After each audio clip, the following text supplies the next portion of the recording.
not partly your observation, your clinical observation of psychotic cases, which led you to differ from Freud on this?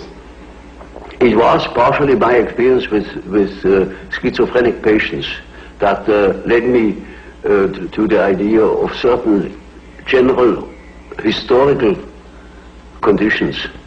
Is there any one case that you can now look back on and feel that perhaps it was the turning point of your thought? Oh yes, I made quite a number of experiences of that sort, and I went even to Washington to study Negroes at the psychiatric clinic there in order to find out whether they have the same type of dreams as we have.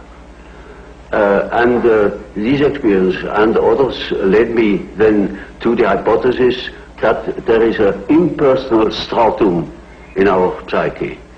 And I can tell you an example.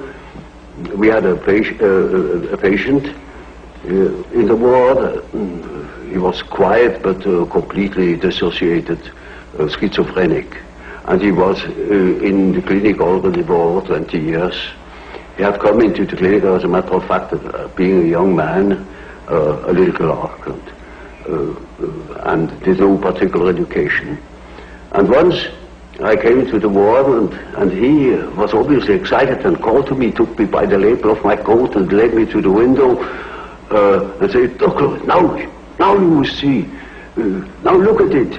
Look up at the sun and see how it moves. See, you must move your head too, like this, and then you will see the follows of the sun. And you know, that's the origin of the wind. And you see how the sun moves as you move your head from one side to the other." Now, of course, I didn't understand it at all. I thought, there you are, he's just crazy. But that case remained in my mind.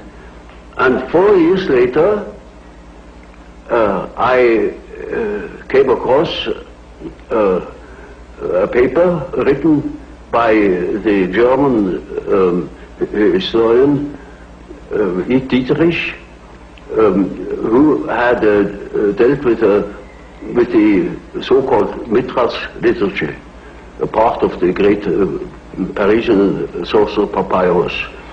And there he produced a part of the so-called Mithras literature.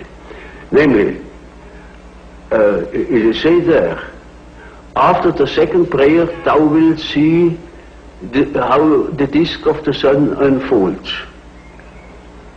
And you will see hanging down from it the tube, the origin of the wind.